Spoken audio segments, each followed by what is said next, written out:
Hello friends, இது உங்கள் all in one channel. இன்றைக்கி நம்ம உருளைக்கிழங்கு சாதம் எப்படி செய்கிறதுன்னு பார்க்கலாம். வீடியோக்குள்ளே போகிறதுக்கு முன்னாடி சேனல் சப்ஸ்கிரைப் பண்ணிங்க, பக்கத்தில் இருக்க பெல் பட்டனை ப்ரெஸ் பண்ணிங்க, ஆளுங்கிற ஆப்ஷனை கிளிக் பண்ணிங்க. இப்போ வாங்க வீடியோக்குள்ளே. உருளைக்கிழங்கு சாதம் செய்கிறதுக்கு 3 உருளைக்கிழங்கை தோலை சீவிட்டு சின்ன சின்னதாக கட் பண்ணி உருளைக்கிழங்கை சின்னதாக கட் பண்ணிவிட்டு நல்லா அலசி தண்ணியை வடிய வச்சு எடுத்து வச்சுக்கணும். 2 பெரிய வெங்காயத்தை கட் பண்ணி எடுத்து வச்சுக்கணும். 2 தக்காளியை சின்னதாக கட் பண்ணி எடுத்து வச்சுக்கணும். 1/2 கிலோ அரிசியை சாதமாக வடித்து எடுத்து வச்சுருக்கேன். வானல் அடுப்பில் வச்சுட்டு அதில் கொஞ்சம் எண்ணெய் ஊற்றிக்கணும். எண்ணெய் காஞ்சதும் கொஞ்சம் கடுகு போட்டுக்கணும்.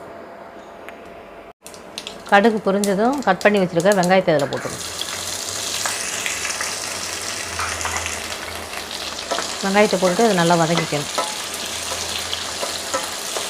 இப்போ இந்த உருளைக்கிழங்கு சாதத்துக்கு கொஞ்சம் எண்ணெய் கொஞ்சம் அதிகமாகவே ஊற்றிக்கணும். வெங்காயம் எந்த அளவுக்கு வதங்கினதும் கொஞ்சோண்டு பெருங்காயத்தூள் போட்டுக்கணும். பெருங்காயத்தூள் போட்டுட்டு கட் பண்ணி வச்சுருக்க தக்காளி அதை போட்டு அதையும் வதக்கிக்கணும்.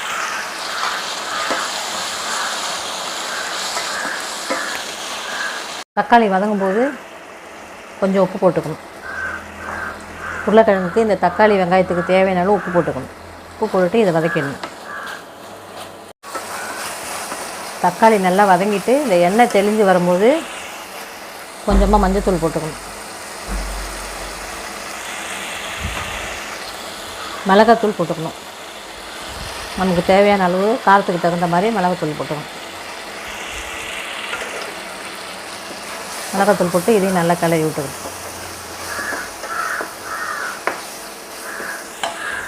இப்போ கட் பண்ணி வச்சுருக்க உருளைக்கிழங்கு அதில் போட்டுடணும்.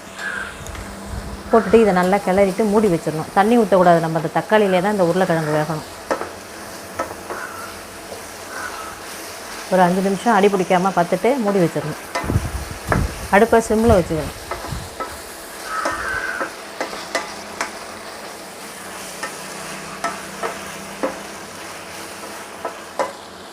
உருளைக்கிழங்கு பாதி வெந்த உடனே ஒரு 5 பல் பூண்டை நல்லா நசுக்கிட்டு இதில் போட்டு இதையும் நல்லா அதோடு சேர்த்து வதக்கிக்கணும்.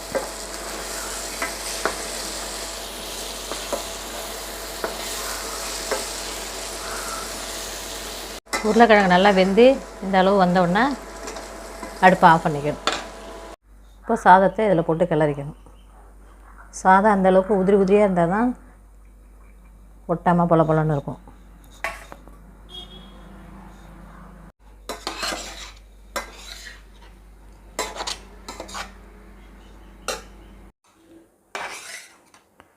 இப்போ சாதத்தை நல்லா கிளறியாச்சு.